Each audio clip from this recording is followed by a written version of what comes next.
Greetings, we are the Ministry of the Real Truth, and today we are bringing you a video about a book that was supposedly suppressed. The suppressed book about US slavery from the collection of Charles A.B. Bayer. Let's look into it to find out why it was suppressed. It was never published.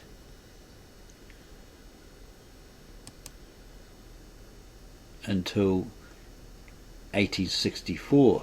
The suppressed book about slavery, prepared for publication in 1857, never published until the present time. 1864. And there's a picture of human flesh at an auction. See page 121 of this particular book. Entered according to Act of Congress in the year 1864 by G.O.W. Carleton in the office of the Clerk of the District Court of the United States for the Southern District, New York. Preface. The people of the United States are a slave-holding people. How much that term means, we learn when we better understand what slavery is, and what is the complicity of the people of the, quote, free states, unquote, with it. In the original draft of the Declaration of Independence, one of the oppressive acts charged against the mother country was the continuation of the foreign slave trade, contrary to the interests and in spite of the remonstrances of the colonists. It was afterwards omitted at the dictate of those southern colonies who could not consistently complain of that as a wrong which they meant to claim as a privilege. When at the close of the war, the Civil War, a convention of delegates from all the states met to form a constitution, the two questions which threatened to be insurmountable obstacles in the way of a federal union were whether the system of slavery, which was cherished in some of the states, should be tolerated by those which had abolished or proposed to abolish it, and whether the traffic in African slaves should be continued. The difficulty was evaded by a compromise. The foreign slave trade was permitted, but only for 20 years. The rendition of fugitive slaves was provided for by the Constitution because they were property, but the slaves were reckoned as 3/5 of the free population as a basis of congressional representation because they were men. On the other hand, in case of direct taxation, the same method of enumeration was observed. On the side of the slaveholder was not only power, but wisdom. The foreign slave trade lasted as long as it was wanted, until a more profitable domestic trade was about to arise to take its place. The slaveholders have always had, by virtue of the 3/5 rule, a compact representation as slaveholders in Congress, and have always held the balance of power. The slave states, on the same basis of representation as the, quote, free, unquote, would be entitled to only 65 representatives in Congress, yet they have 90, that is 25 extra. This discrepancy between population and representation arises from the fact that in determining between the number of representatives to which each state is entitled, 5 slaves are reckoned equal to 3 free men. The slaves have a representation equal to that of the free states of New Hampshire, Vermont, Connecticut, Iowa, and Wisconsin. The slave hunter may pursue and take his prey whether he can find him between Canada and Mexico. The northern man is punished with fine and imprisonment who gives the trembling fugitive a cup of water or a crust of bread. These concessions to the slaveholders, made for the sake of immediate harmony and union, were supposed to be merely temporary. Slavery, it was hoped, would speedily yield to the spirit of freedom, and confined within narrow limits, necessarily and rapidly disappear. The leading men of that day have left upon record their strong condemnation of the system, and some of them were active members of associations formed for its extirpation. But with another generation came new circumstances and new ideas. The introduction of cotton culture opened a profitable field for the employment of slave labour. The acquisition of new territory, permitting the extension of slavery, and an economical calculation showing that a planter could profitably work up a gang of slaves in 7 years and supply their place, not by natural increase, but by new importations from older slave states, created an active domestic trade, and secured to Virginia, Maryland, and the Carolinas an immense return for their virginal crop of Negroes. The North was reconciled to share in the national iniquity by commercial prosperity based upon the steadily increasing production of a great staple export. The admission of new slave states to the Union added to the political strength of the slaveholders, the power to acquire and use which the fatal concession of the Constitution had put into their hands. Thus, the growth of this slaveholding despotism has advanced with the growth and prosperity of the country. It has really excited the apprehension of the North. If, as at the time of the acceptance of the Missouri Compromise, she has seemed for a moment thoroughly aroused, it was easy to amuse and quiet her with some cunning scheme of a Southern politician, made only to be broken the moment of the North demanded its promised advantage. The history of the government from the beginning is a repetition of similar acts of slaveholding, domination, faithlessness, and pusillanimity. In preparing this work, the author had not depended on the facts or arguments of those who had been known as abolitionists, but had chosen rather to rely upon such authorities and sources of information as couldn't be impeached with their relation to the abolition party. For the character of slavery, the South was its own witness. The Southern clergyman and his Northern ally were permitted to show in their own words how they reconciled that system to the divine will. The Northern clergyman, whose standing in the church and whose orthodox integrity were unquestioned, bore impartial testimony to the wickedness of an institution, the defender of which he, nevertheless, recognized as a Christian brother. The politician piled facts upon fact and arguments upon arguments in denunciation of slavery and the slave power through the organs of a party which denied that it has had any wish or intention to interfere with slavery where it already existed, or to withhold from the slaveholder any of the privileges which the Constitution conferred upon him. Against such witnesses there could be brought no charge of fanaticism. If there seemed to be any glaring inconsistency between the avowal that slavery was a gigantic wrong or a heinous sin and a position as a Christian or a citizen which gives it that support, without which it cannot exist, it was for those between whose faith and works such contradiction appeared, to explain and justify it. The author of this work would have done his part if by unimpeachable testimony he had shown the true character and the true relations of American slavery, or he showed the true character and the true relation of the American slavery. A page for 1864. Why suppressed? Why was this book suppressed? Reader, would you like to know? Read the book and you will presently discover why. Would you have published it when it was written? Would you have even read it? Would you not have indignantly put it from you, muttering something about, quote, this abominable abolitionist? Those abominable abolitionists? This book was written Anno Domini in 1857, with the year 1857, year of our Lord, 1857. The stereotype plates from which it was printed were made then. Since that time, the penalty for having been brought into the world 7 years too soon, they slumbered unknown, unnoticed and undisturbed beneath the surface of the earth. But while they slept, a nation was marching on.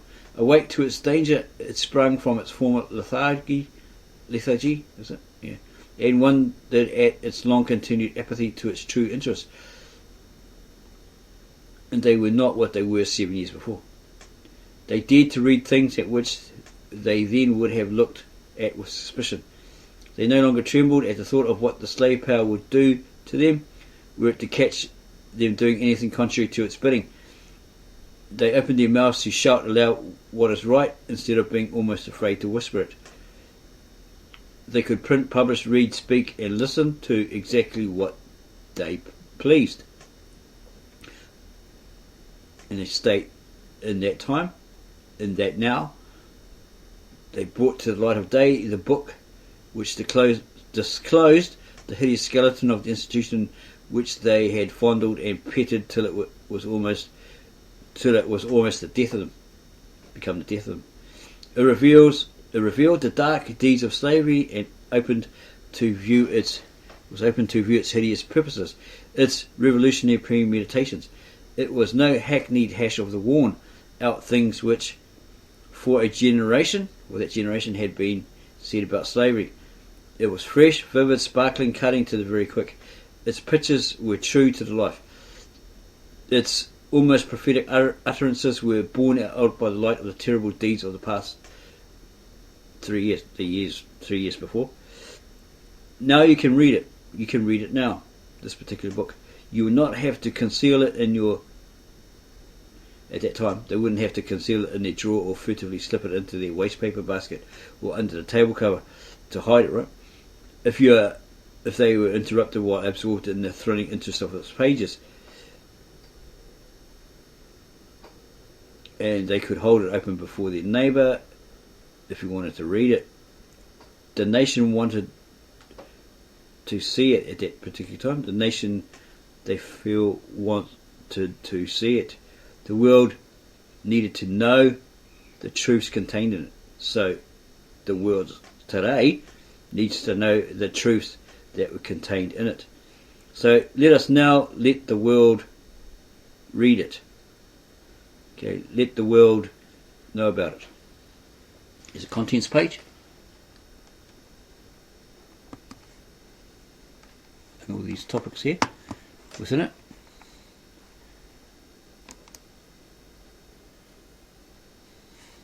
Continues. Then it has an appendix and illustrations. Part first, or the first part, a general view of the past and present state of things. Chapter 1. When I reflect that God is just and that his justice cannot sleep forever, I tremble for my country.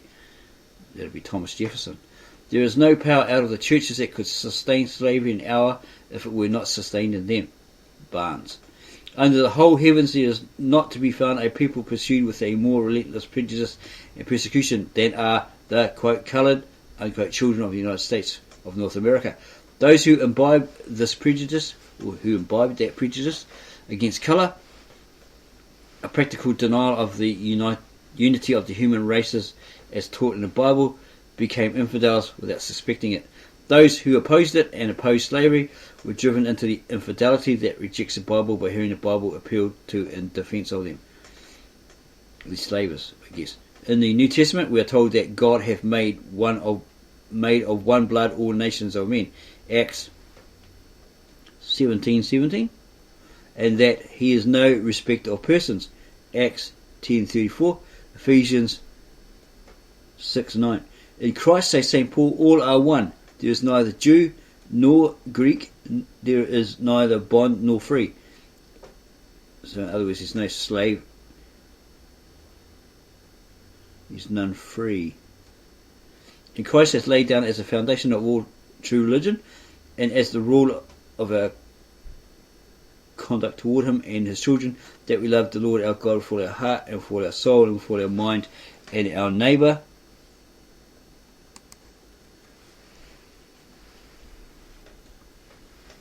as ourselves. On these two commandments hang all the law and the prophets. Matthew 22:37-40. Senator Morrill of New Hampshire, in a speech delivered in the United States Senate in 1820, said, "You excluded not only your soldiers of colour from their constitutional rights, but robbed them of the patents of land you had given them. They fought your battles. They defended your country. They preserved your privileges, but have lost their own. What did you say to them on their enlistment? We will give you a monthly compensation, and at the end of the year 160 acres of land, on which you may settle, and by cultivating the soil, spend your declining years in peace and in the enjoyment of those immunities for which you have fought and bled. Now, sir, you restrict them and will not allow them to enjoy the fruit of their labour." So you broke your promise, you reneged. Where is the public faith? Did they suppose with a patent in their hand, declaring their title to land in Missouri, with the seal of the nation and the President's signature affixed thereto, it would be said unto them by any authority, you shall not possess the premises. And yet this must follow if coloured men are not citizens. He that is not a citizen is either an alien or slave. He that is not a citizen cannot inherit house or land. He cannot receive them by devise while he lives, nor bequeath them by his will when he dies. The property given to him reverts to the state. His wife has no dower. Was it supposed to be like dowry? His children have no inheritance. He cannot come into the courts for redress.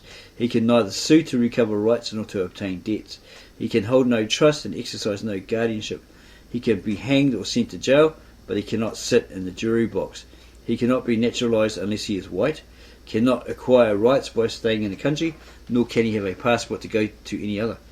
Such is the condition of him who is not a citizen of the United States, or the state under the common law. And such is defined to be the condition of every, quote, free coloured, unquote, man and woman by the Supreme Court of the United States.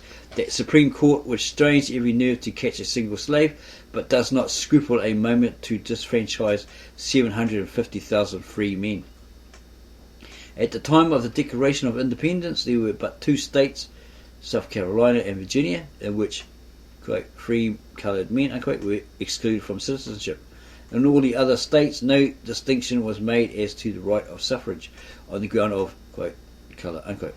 And so the matter also stood at the period of the adoption of the Federal Constitution, except in the case of Little Delaware, she having adopted by that time the exclusive policy. Thomas Jefferson, the immortal penman of the Declaration of Independence, ascribed citizenship to the slaves no less than to the, quote, free coloured men, unquote. The following passage, quoted from the, quote, proclamation, unquote, he issued in reference to the outrage of the British man-of-war Leopard upon the American frigate Chesapeake, relates to, quote, free coloured men, unquote. To understand the forces of this quotation, it should be recollected that of the 4 seamen taken from the American service, the 2 born in the United States were black men, natives of Maryland. The passage in the proclamation is as follows.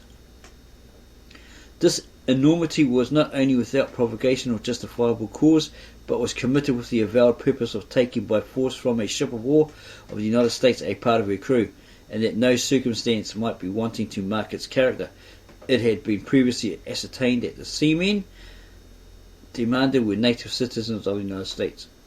In his notes on Virginia, Thomas Jefferson shows that what he thought as to the possibility of slaves being citizens of the United States. After enumerating some of the horrors of the atrocious concern called the peculiar institution, he proceeds as follows.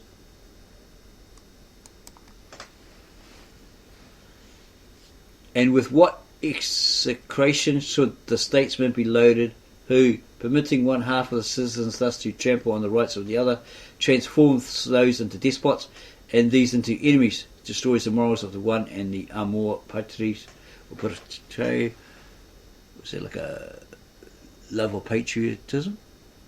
Not really sure what that is. It looks like it's Latin or something. Of the other. The Honourable Tristram Burgess of Rhode Island, in a speech in Congress in January 1828, said, at the commencement of the war, Rhode Island had a large number of slaves. A regiment of them were enlisted into the Continental Service, or the military, and no braver men met the enemy in battle. Governor Eustis of Massachusetts, in his speech against slavery in Missouri in 1820, bore this testimony to the bravery of the coloured soldiers, or the Negro soldiers. The blacks formed an entire regiment, and they discharged their duty with zeal and fidelity. The gallant defence of Red Bank, New Jersey, in which the black regiment bore a part, is among the proofs of their valour, or their bravery. The glory of the defence of Red Bank, which has been pronounced one of the most heroic actions of the war, belongs in reality to black men, yet who now hears them spoken of in connection with it? Here are a few of the names of the soldiers composing the regiment, and those are the names that followed, right? Gentlemen who at first held back from taking commissions, finding how matters were going, assumed commands as readily of the black companies as if they had been pure Caucasian blood. The nephew of General Washington, Captain Humphreys. Take notice, sham Democrats of the 19th century, a nephew of General Washington, acting under the inspirations of his immortal uncle, commanded one of these battalions. Notice, likewise, that their courage was equal to that of the white regulars. And there's a footnote underneath these names. The following is a list of some of the names of the black heroes commanded by Captain Humphreys.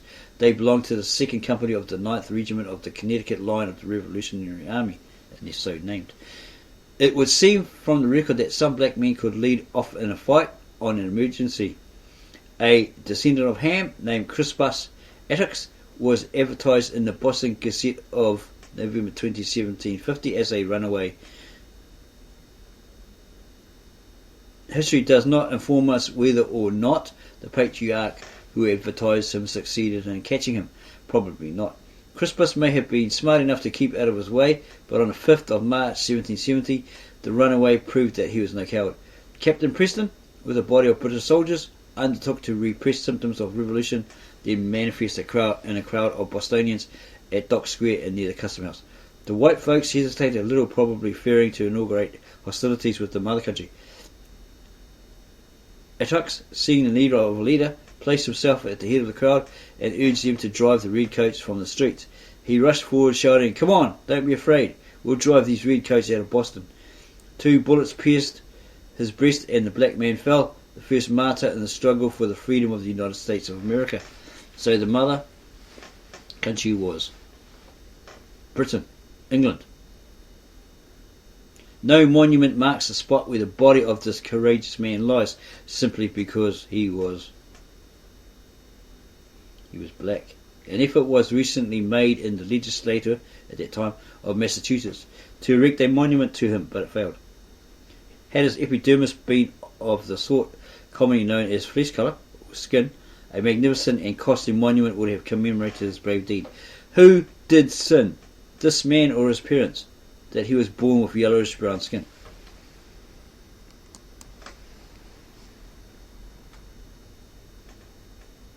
Okay, looks like these further names of the black regiment. Among the traits which distinguished the black regiments was devotion to their officers. In the attack made upon the American lines in the Croton River, Westchester County, New York, on the 13th May 1781, Colonel Christopher Green, the commander of the regiment, was cut down and mortally wounded, but the sabres of the enemy only reached him through the bodies of his faithful guard of blacks, who hovered over him, fighting with the utmost daring to protect him until the last man of them was killed. No monumental piles distinguish their dreamless beds.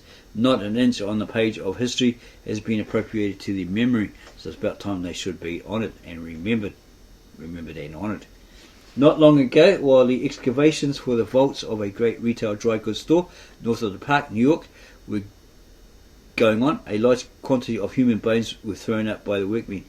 On inquiry, it was ascertained that they were the bones of coloured American soldiers who fell in the battles of Long Island in 1776, and of such as died of wounds then received. At that day, as at this, spite of the declaration that, quote, all men are created equal, unquote, the prejudice against the coloured man was intensely strong.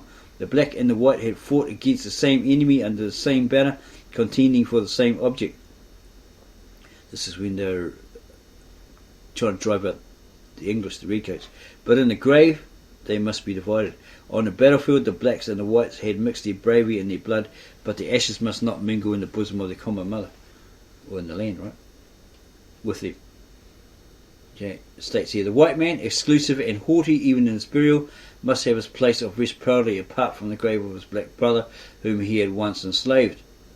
They fought side by side with them, and then they did this to them. Now, after 79 years have passed by, the bones of these forgotten victims of the revolution are shovelled up and carted off and thrown into the sea as the rubbish of the city. Had they been white men's relics, they would have been honoured with sumptuous burial anew. Now they are the rubbish of the street. What boots it that the coloured man fought for American freedom, that he bled for liberty, that he died for his white brothers? Does the coloured man deserve it too? See Appendix A. 3/4 of a century have passed by since the retreat from Long Island. What a change since then. From the Washington of that day to the world's Washington of this, what a change. Under the pavement of Broadway, beneath the walls of the bazaar, there still lie the bones of the coloured martyrs of American independence. Dandies swarmed gaily over the threshold, heedless of the dead coloured soldier, contemptuous of the living. And while these faithful bones were being shovelled and carried to the sea, there was a great slave hunt in New England. A man was kidnapped and carried off to bondage. The Honourable Charles Pinckney of South Carolina, in a speech delivered in the United States Senate in 1820, bore the following testimony to the services rendered by the coloured soldiers of 1776. At the commencement of the revolutionary struggle with Great Britain, all the states had this class of people. The New England states had numbers of them. The Middle states had still more, although less than the Southern states. They all entered into the great contest with similar views. Like brethren, or like brothers, they contended for the benefit of the whole, leaving to each the right to pursue its happiness in its own way. They thus nobly toiled and bled together. Really like brethren, or like brothers. The coloured portion of the population then were, as they still are, as valuable to the Union as any other equal number of inhabitants. They were in numerous instances the pioneers, and in all the labourers of your armies. To their hands were owing the erection of the greatest part of the fortifications raised for the protection of our country. In the northern states, numerous bodies of them were enlisted and fought side by side with the whites in the battles of the Revolution. The Honourable Robert C. Winthrop of Massachusetts, in a speech in Congress on the imprisonment of coloured seamen, September 1850, bore this testimony to the gallant conduct of the coloured soldiers of the War of 1812. I have an impression that, not indeed in these piping times of peace, but in the times of war, when quite a boy, I have seen black soldiers enlisted who did faithful and excellent service. But, however it may have been in the northern states, I can tell the Senator what happened in the southern states at this period. I believe that I shall be borne out in saying that no regiments did better service at New Orleans than did the black regiments, which were organised under the direction of General Jackson himself.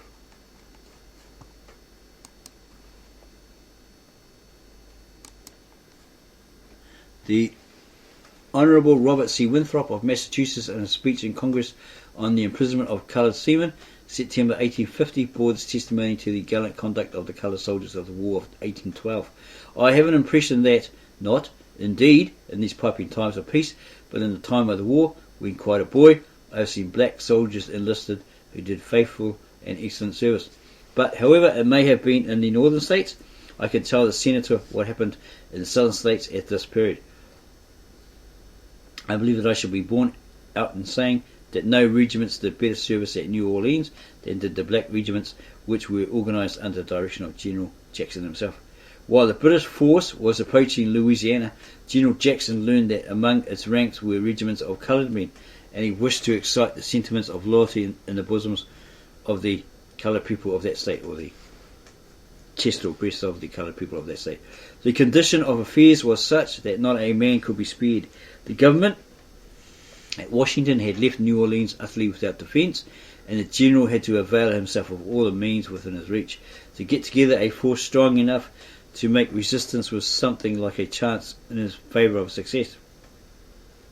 To this end, on the 21st of September 1814, he issued from his headquarters at Mobile, Alabama, a proclamation of which the following is a true copy. Headquarters, 7th Military District, Mobile, September 21, 1814. To the free coloured inhabitants of Louisiana, through a mistaken policy you have heretofore been deprived of a participation in the glorious struggle for national rights in which your country is engaged. This no longer shall exist. As sons of freedom, you are now called on to defend our most inestimable blessings. As Americans, your country looks with confidence to her coloured children for a valorous support. As fathers, husbands and brothers, you are summoned to rally around the state standard of the eagle, to defend all that is dear to existence. Your country, although calling for your exertions, does not wish you to engage in your cause without remunerating you for the services rendered. In the sincerity of a soldier and in the language of truth, I address you. To every noble-hearted man or colour volunteering to serve during the present contest with Great Britain, and no longer they will be paid the same bounty in money and land now received by the white soldiers of the United States. There's $124 in money and 160 acres of land. The non-commissioned officers and privates will also be entitled to the same monthly pay and daily rations and clothes furnished to any white American soldier. The Major General commanding will select officers for your government from your white fellow citizens. Your non-commissioned officers will be selected from yourselves. Due regard will be paid to the feelings of free men and soldiers. You will not, by being associated with white men in the same corps, be exposed to improper comparisons or unjust sarcasm. As a distinct independent battalion or regiment pursuing the path of glory, you will undivided receive the applause and gratitude of your countrymen. To assure you of the sincerity of my intentions and my anxiety to engage your valuable services to our country, I have communicated my wishes to the Governor of Louisiana, who is fully informed as to the manner of enrolment and will give you every necessary information on the subject of this address. Andrew Jackson, Major General Commanding. There is an elaborate engraving of the Battle of New Orleans, 18 by 20 inches, executed by M. Hyacinth Lacklotter, the correctness of which was certified to by 11 of the superior officers in New Orleans, July 15, 1815, when the drawing was completed. In the battle, General Jackson and his staff were just at the right of the advancing left column of the British, and near him were stationed the coloured soldiers. He is numbered 6 and the position of the coloured soldiers 8. The chart explanation of report number 8 from the American Army reads thus: 8. Captains Dominique and Blucher, 2 24-pounders, Major Lacosse's battalion, formed of men of colour of New Orleans, and Major Darquin's battalion, formed of the men of colour of St. Domingo, under Major Savary, second in command. When it is remembered that the whole number of soldiers claimed by the Americans to have been in that battle reached only 3,600, it will be seen that the men of colour were present in larger proportion than their numbers in the country warranted. General Jackson in his second proclamation said in New Orleans, December 1814, to the free people of colour: soldiers, when on the banks of the Mobile I called you to take up arms, inviting you to partake the perils and glory of your white fellow citizens. I expected much from you, for I was not ignoring that you possess qualities most formidable to an invading enemy. I knew with what fortitude you could endure hunger and thirst, and all the fatigues of a campaign. I knew well how you loved your native country, and that you, as well as ourselves, had to defend what man holds most dear: his parents, wife, children, and property. You have done more than I expected. In addition to the previous qualities I before knew you to possess, I found among you a noble enthusiasm which leads to the performance of great things. Soldiers, the President of the United States shall hear how praiseworthy was your conduct in the hour of danger, and the representatives of the American people will give you the praise your exploits entitle you to. Your general anticipates them in applauding your noble ardour. The enemy approaches, his vessels cover our lakes, our brave citizens are united, and all contention about colour has ceased among them. The only dispute is who shall win the prize of valour, or who the most glory its noblest reward. By order, Thomas Butler, aide de camp. How have these promises been kept? Alas, alas, what a spectacle do we witness in the year of our Lord 1857. A country reaching from sea to sea, from the Gulf of tropic heat to Lake Superior's utter cold, and not 1 inch of free soil all the way. A country 2,936,166 square miles, and not a foot where a poor heartbroken fugitive from slavery can be free from the grasp of his, quote, master, unquote, or his agents. And this, not the deed of a state reluctantly performing in its sovereign right a constitutional obligation, but in hurried obedience to despotic will. Slavery, which was left to, quote, die with decency, unquote, has become the vital and animating spirit of the national government. The slaveholders no longer conceal their purpose or deny their assumptions. They control the foreign and domestic policy, make war and peace, enact and trample underfoot laws and treaties and constitutions as suits their despotic wills. Their avowed wills are no less insulting than the acts are insufferable. In the Temple of Liberty, liberty herself is derided. In the Senate of the United States, the dicta of its founders are denounced as a lie. The celebration of the 4th of July in all the states is looked upon as little else than a treasonable emeute. The laws of Congress and the constitutional privileges of the citizens of the several states are alike denied validity when conflicting with the opinions or interests of the slaveholders. Courts of justice which are denied in one state for the liberation of citizens are perverted in another to the destruction of the liberties of all. Jefferson's prediction is fulfilled. The danger he treated has come upon the people of the, quote, free states, unquote. Here is his warning, written 35 years ago, at the time of publishing, I suppose, or the time when this was written. Every line and word applies with startling distinctness to the decision made by the Supreme Court of the United States in the case of Dred Scott on the 7th of March 1857. We already see the power installed for life, responsible to no authority, for impeachment is not even a scarecrow, advancing with a noise. This and steady pace to the greater object of consolidation. The foundations are already deeply laid by the decisions for the annihilation of constitutional state rights. This will not be born. You will have to choose between reformation and revolution. If I know the spirit of this country, the one or the other is inevitable.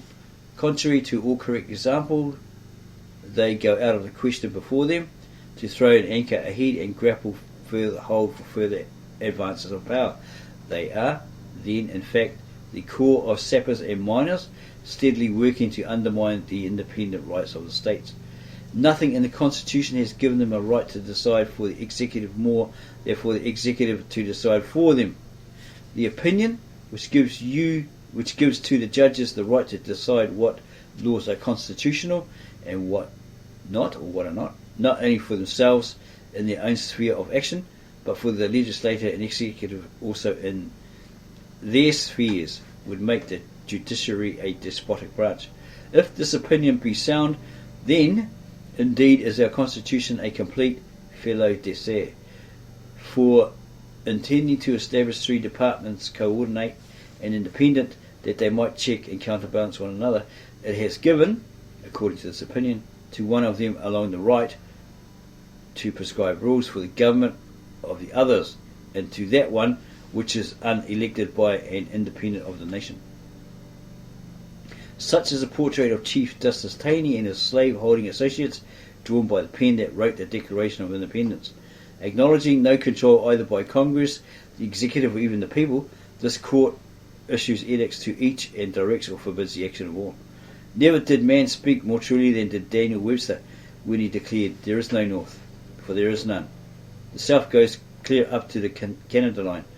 The New York Tribune of the 9th of March 1857 said, "The people of the free states had been accustomed to regard slavery as a local matter, for which these people were in no wise responsible, as they had been used to say it belonged to the slave states alone and they must answer for it before the world." They can't say this no more. Now wherever the stars and stripes wave, they protect slavery and present slavery. The accursed stain is on our hands also, from Maine to the Pacific, over all future conquests and annexations, wherever in the islands of western seas, or in the South American continent, or in the Mexican Gulf, the flag of the Union, by just means or unjust, shall be planted. There it plants the curse in tears and blood, and unpaid toil of this, quote, institution, unquote. The star of freedom and the stripes of bondage are henceforth one. American republicanism and American slavery are for the future synonymous. This, then, is the final fruit. In all this, the labours of our statesmen, the blood of our heroes, the lifelong cares and toils of our forefathers, the aspirations of our scholars, the prayers of good men, have finally ended. There is not upon the face of the earth so despotic a government as that of either of the slave-holding states of the American Republic. Take, for example, the state of South Carolina. What are the qualifications of a representative? He must be legally seized and possessed in his own right of a settled freehold of 500 acres of land and 10 slaves, or of real estate of the value of $750, clear of debt. If a man does not own slaves, he must own more land, because when a man owns a certain amount of land, he generally finds it necessary, in order to make it profitable and increase its value, to purchase slaves. And thus, as he increases the quantity of his land, he becomes interested in slave property. In this way, even those districts where there are but few slaves will be represented by the owners of those slaves in the legislature. They, therefore, will concur generally in measuring for the support of the slave interest, and thus the whole House of Representatives must belong to the slaveholders. But to be a senator requires twice the amount of freehold property qualification that it does to be a representative. It will, therefore, follow that both houses must represent the slave interest, not by a certain majority only, but with absolute unanimity. And was it unanimity? And the government of the state, whose duty is to recommend measures for the action of the legislator, must be worth not less than $7,000 in settled estate. The governor, therefore, is the executive of the slave interest. The two United States senators are elected by the state legislature. They must therefore represent the slave interest of their state. Again, the legislature divides the state congressional districts, and so does it that the representatives in Congress shall represent the slaveholding districts chiefly. The state is entitled to 7 representatives in Congress. Now mark how these liberty-loving Carolinians have arranged it. The lower country, with a white population of little over half that of the upper country, has 4 representatives, while the latter has only 3 representatives. In Congress, therefore, as well as in the state legislature, it is the slaveholding interest that is provided for. There's a footnote below this. Again, the electors for President of the United States are chosen not directly by the people, but by the legislature, and they, therefore, also represent the slave interest. Again, the judges and the ordinary magistrates are chosen by the legislature. Thus, the legislative, executive, and judicial departments of the government are all the representatives of the slaveholding interest. South Carolina had 7 representatives in Congress, while New Hampshire, with a free population greater by 34,000, had only 3, and Virginia had 13, while Massachusetts, with a free population greater by 45,000, had only 11, and Mississippi had 5, while Wisconsin, with about 10,000 greater free population, had only 3. The slave states, on the same basis of representation as the free, were entitled to only 65 representatives in Congress, yet they had 90. That is 25 extra. This discrepancy between population and representation arose from the fact that in determining between the number of representatives to which each state was entitled, 5 slaves were reckoned equal to 3 free men. The slaves had a representation equal to that of the free states of New Hampshire, Vermont, Connecticut, Iowa, and Wisconsin. Without the representation allowed to slave property by the compromises of the free states, the slaveholders would have been kept in proper check. Okay, so again, the legislative, executive, and judicial departments of the government were the representatives of the slaveholding interest. And to make it sure that that order of government would perpetually exist, the Constitution of the state provided that no part of this Constitution would be altered, and this bill to alter the same had been read 3 times in the House of Representatives and 3 times in the Senate, and agreed to by 2/3 of both branches of the whole representation. And neither should any alteration take place until the bill so agreed to be published 3 months previous to a new election for members of the House of Representatives, and if the alteration proposed by the legislature was agreed to in the first session by 2/3 of the whole representation in both branches of the legislature, after the same was read 3 times on several days, 3 several days in each house. Then and not otherwise the same would become a part of the Constitution. That would become part of the Constitution. And then they go on to ask, when would the slave-holding legislature, by a vote of 2/3 of both houses in 2 different sessions, so alter the Constitution and as to throw the majority of that body upon the sides of the non-slave-holding interests of the state, where it rightfully belongs? They would never do it so long as their slaves can be of any profit to them. So these non-slave-holding people, with their interests in the state, want it to be heard as well by the sound of it, and so forth. But it wouldn't happen if these slave holders with the legislature had slaves and they're making profit for them. Is that what I'm saying? Now we ask, when will the slave-holding legislature, by a vote of 2/3 of both houses in 2 different sessions, so alter the Constitution as to throw the majority of that body upon the side of the non-slave-holding interests, etc., etc. The non-slave holders or poor whites, therefore, who have no interest in slavery, but whose interests are directly opposed to it, are tied down neck and heels, politically speaking, by the slave-holding power. So there's nothing they can do about it, right? The majority ruled, right? These slaveholders, because of their power being given them. They put their votes in the ballot box, it is true, but cannot vote for one of themselves. They must make election from one of the traffickers in men, women and children. So they couldn't vote for any of their own. They had to vote for these slave holders, right? Who trafficked men, women and children. Of what account then is the vote of the non-slave holding portion of the white population of the state? Yeah, it was a waste of time, because they were forced to vote for one of the traffickers. Okay. It does not help them out in the least, but it serves to delude them with the idea that they are free men, that they may not raise a clamour about their rights. So they get this, they've been given this delusion that they're free men, but they may not raise a clamour about their rights. They can't voice their opinion about their rights. And who are their masters? Why? The slaveholding gentlemen who live upon the labour, etc., their hard work, right, of slaves, often their own children, because they did these atrocious things to their slave women, right? So they had children from them. That's possibly what it's saying. Care not a straw what is the condition of the poor but industrious white man,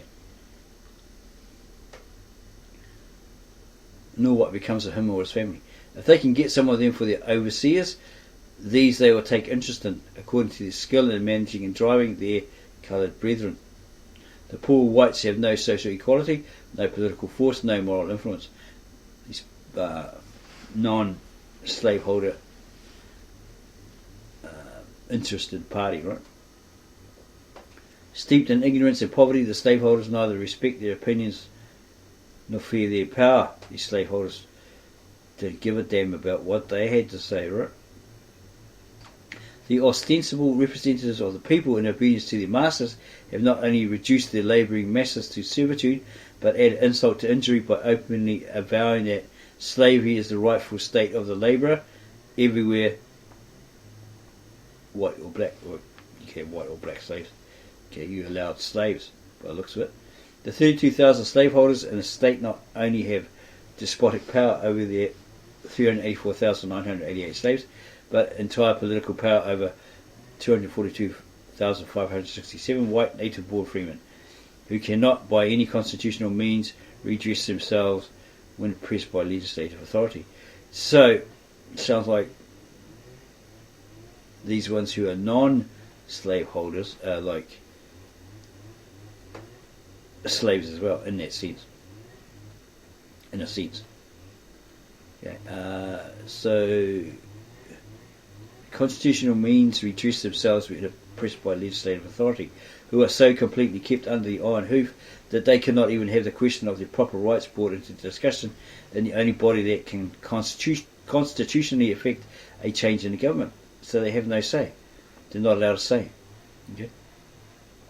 Is there so, or what they say doesn't matter. Is there so great a despotism under the sun? In the non-slave-holding states, we do not often find a person who cannot read, but in South Carolina, 1/4 of the adult whites cannot read, and there are few of the other 3/4 who can even do this with anything like correctness. Nor are the non-slave-holding portion of the genuine white population of the other slave-holding states highly celebrated for their learning. So they are illiterate. Yet the democracy of the free states sympathise with this abhorrent power, which makes their laws, builds their party platforms, and makes their public opinion. They are egregiously humbugged. Are they not? Or do they begin to understand it? Concerning this class, the poor whites, Mr. William Gregg of Charleston, in a pamphlet called Essays on Domestic Industry or an Inquiry into the Expediency of Establishing Cotton Manufactures in Southern Carolina in 1845 says, or said, "Shall we pass unnoticed the thousands of poor, ignorant, degraded white people among us who, in this land of plenty, live in comparative nakedness and starvation? Many a one is reared in South Carolina from birth to manhood, who has never passed a month in which he has not some part of the time been stinted for meat, or desperate, right? Or being short of meat, right? Many a mother is there who will tell you that their children are but scantily provided with bread, and more scantily with meat, and if they be clad with comfortable raiment or clothing, it is at the expense of these scanty allowances of food." These may be startling statements, but they are nevertheless true, and if not believed in Charleston, the members of our legislature or their legislator who have traversed the state in electioneering campaigns can attest their truth. They can present that truth as witnesses to what's going on. While they were aware that northern and eastern states found no difficulty in educating their poor, they were ready to despair of success in the matter, for even penal laws against the neglect of education would fail to bring many of the country people to send their children to school.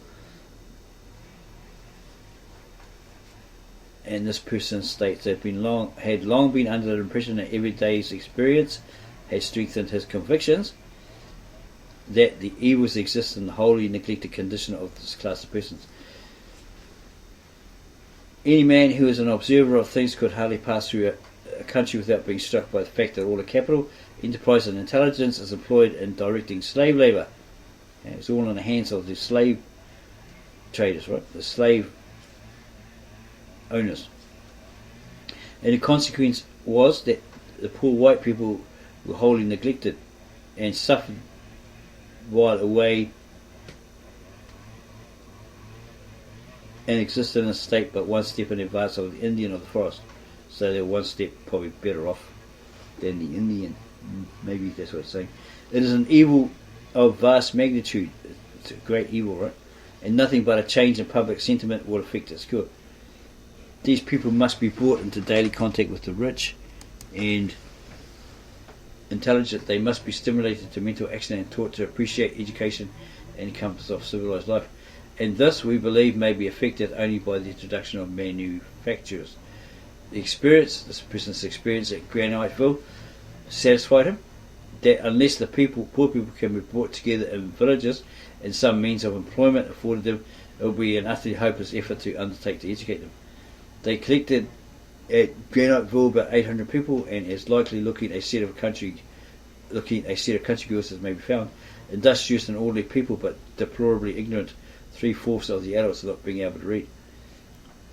It was very clear to this person that the only means of educating and Christianizing the poor whites would be to bring them into such villages where they will not only become intelligent but a thrifty and useful class in the community. They use them for their for labour, right? Manufacturing.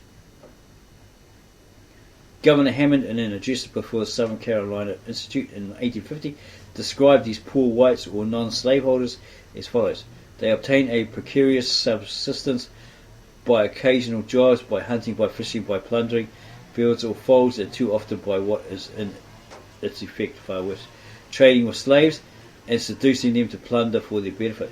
So they're bringing to the slaveholders' attention that these poor, uneducated white people are friendly with the slaves. They'd feed runaways, they'd encourage them to go and rob other farms, for these slaveholders, etc., etc. So they could eat, etc., etc. Right? Governor Mudduffie openly declared in 1885 that the labouring population of any country, bleached or unbleached, that means white or black, was a dangerous element unless reduced to slavery. He predicted that the labouring people of the free states would be virtually reduced to slavery within 30 years. Hear him. Listen to what he had to say. If we look into the elements of which all political communities are composed, it will be found that servitude, in some form or another, is one of the essential constituents. In the very nature of things, there must be classes of persons to discharge all the different offices of society, from the highest to the lowest. Where these offices are performed by members of the political community, a dangerous element is obviously introduced by the body politic. Domestic slavery, therefore, instead of being an evil, is the cornerstone of our Republican edifice. Message to South Carolina legislator 1835. So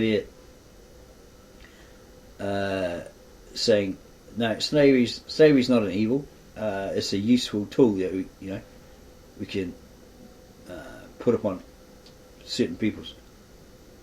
Of the abolitionists, he said, the laws of every community should punish this species of interference with death without benefit of clergy, without any religious interjection, right? So what they're doing here is they're saying anyone that opposes slavery and having slaves, opposes these slaveholders, should be put to death. These abolitionists, anyone that was against slavery, should be put to death without benefit of clergy. They're just thrown into a hole in the ground, probably not even given a decent funeral by these church pastors, reverends, etc., or church leaders, church folk. A mechanic who was doing well in Massachusetts but wanted to do better, removed with his family to South Carolina, wrote back the following account of the country and its inhabitants. You ask me how I like the country and the people thereof. As to the land, it is cheap as dirt, but the climate is rather blowy and sultry. The owners of the people are distinguished for their chivalrous bearing. Cruelty, deceit, and cowardice are unknown among them. They are extremely philanthropic and wonderfully religious. These are probably the abolitionists and these non-slaveholders. Human sacrifices are not very frequent, and cannibalism is scarcely ever heard of. The principal exports of the state are cotton, rice, and negroes.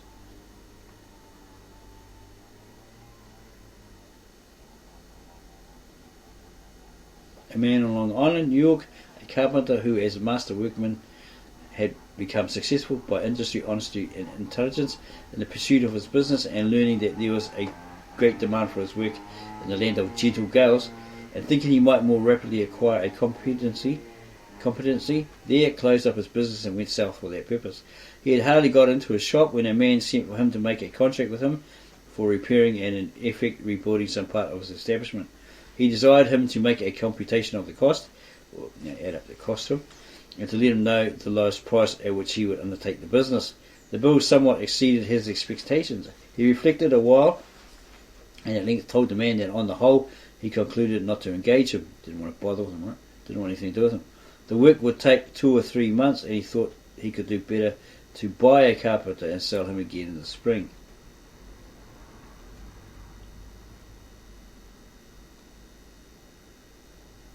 So he had hardly got into his shop when a man sent for him to make a contract with him for repairing and in effect rebuilding some part of his establishment. He desired him to make a computation of the cost, basically added up how much it would cost him, and to let him know the lowest price at which he would undertake the business. So he wants the lowest price to save him money, right? Was it cheap? The bill somewhat exceeded his expectations, so this person sent him a bill which he didn't like. Okay, he wanted it cheaper. He reflected a while and at length told the man that on the whole he concluded not to engage him. He's not going to bother him. Don't want nothing to do with him. The work would take over 2 or 3 months, and he thought he could do better to buy a carpenter and sell him again in the spring. So better to buy a slave, get him to do it for him, a slave that had carpentry skills, and then sell him again in the spring, probably after it was all done. The man left the house, went to a shop, packed up his tools, took passage for New York, declaring that a country where men could buy their carpenters and sell them again in the spring was no place for him or for free labour to live in. So he abandoned his house and he moved on. And there's plenty more there, information on what these slaveholders, these powers, those who had that power, etc., etc., did in deceit, trickery, their evils, etc., to both the Negro and the abolitionists and the poor, uneducated white folk.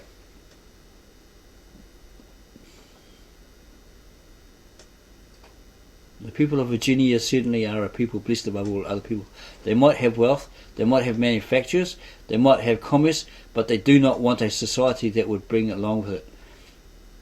They are content now, giving them territory enough so that they can extend their institution and sell annually 25 million worth of their sons and daughters, and that Commonwealth is content. The party papers throughout the southern states echoed the sentiments of the Richmond Enquirer boldly, while at the north and west they did the same. No Democratic paper dared to deny or controvert its position, and so forth.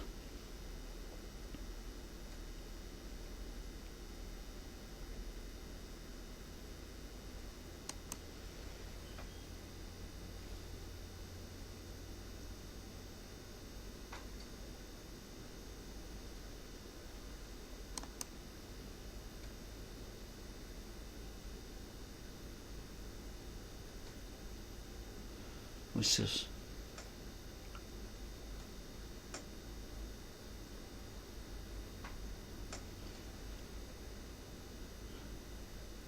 Annual message to the legislature of the state. Governor Adams of South Carolina's annual message to the legislature of that state in November 1856.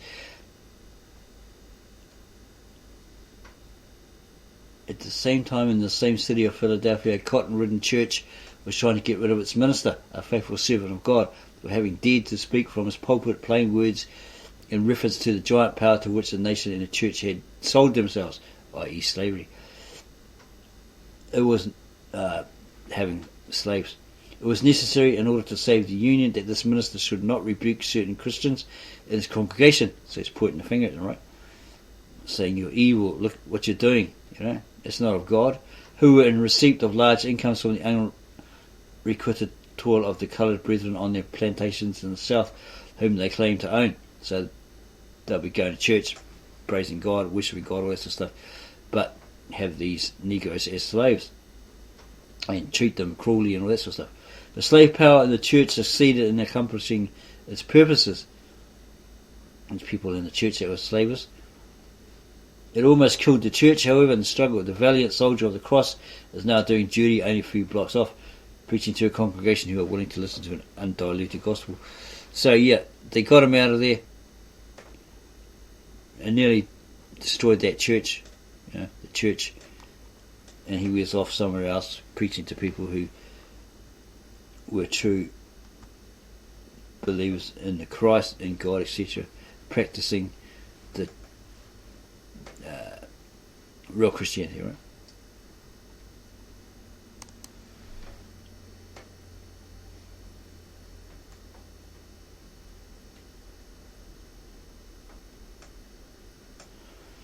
Professor DeBow, the compiler of the United States Census of 1850, in the January number 1850 of his review in the article on manufactures in South Carolina, expressed his fears of bringing together masses of non-slave holding southern white population even for manufacturing purposes. So long as these poor but industrious people could see no mode of living except by a degrading operation of work with the slave upon the plantation, they were content to endure life in its most discouraging forms, satisfied that they were above the slave, though fearing often worse than he. They were no better off than the slave. But the progress of the world is onward, and though in some sections, New England for instance, it is slow, still it is onward. Life goes on, right? This South hitherto has attempted to justify Negro slavery, as an exception to a general rule, or if wrong, as a matter of bargain between the North and South. The laws of God and nature are immutable, and man cannot bargain them away.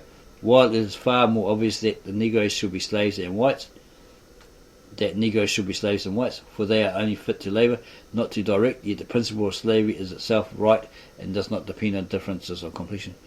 When the mind once becomes familiarised with the process of slavery, of enslaving first black, then Indian, then mulatto, then quadroon, and when blue eyes and golden hair are advertised every day of the year as property of Negroes, what protection is there for poor white people?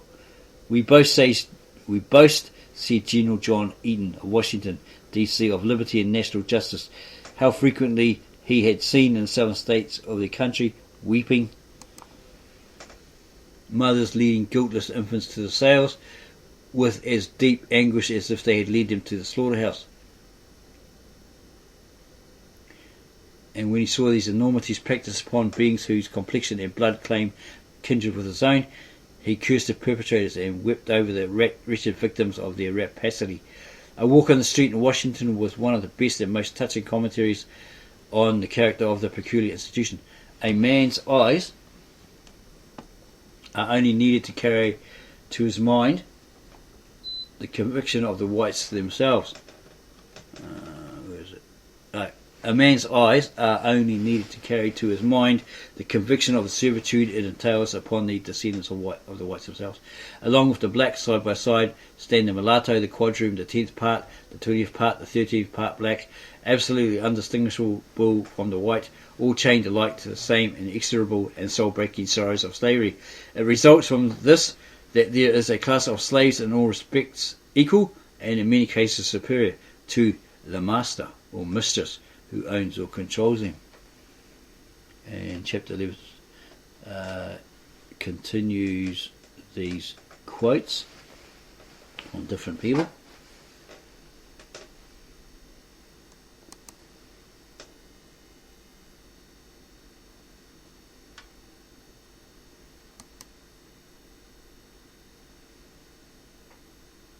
So this was suppressed because it looks like it actually revealed to the people the evils, the wickedness of slaveholders.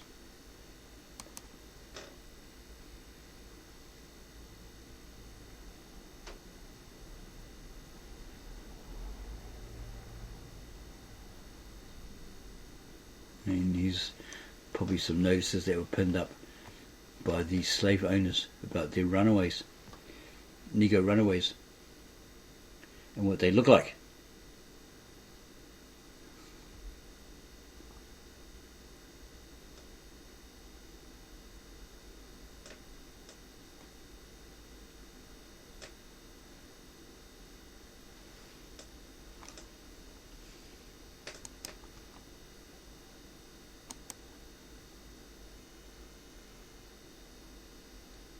And use like another 300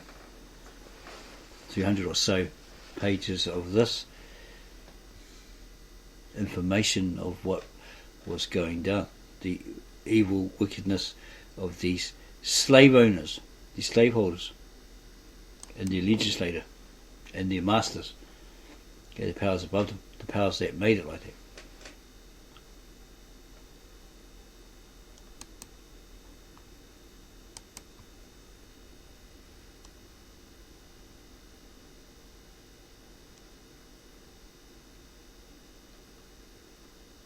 How can a man be in the midst of freemen and not know what freedom is?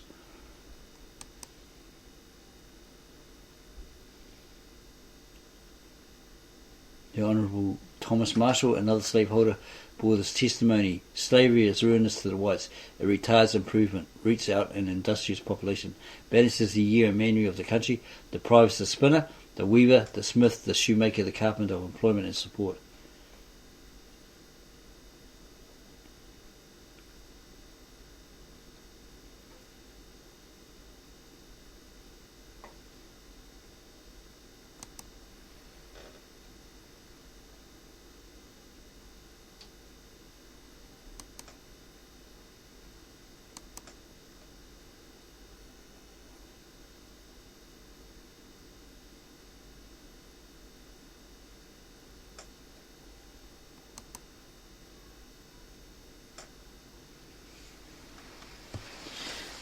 So we'll end it there. We hope that you found this video, this review of this particular supposedly suppressed book in 1864, interesting. If you did, subscribe to our channel, add your comments below this video, tell us what you think, how you feel, but keep it civil, keep it mature. We're not going to put up with any silliness. Yeah, subscribe, give us a like, add your comments below, and then go share this with all your family, friends, your neighbours, etc.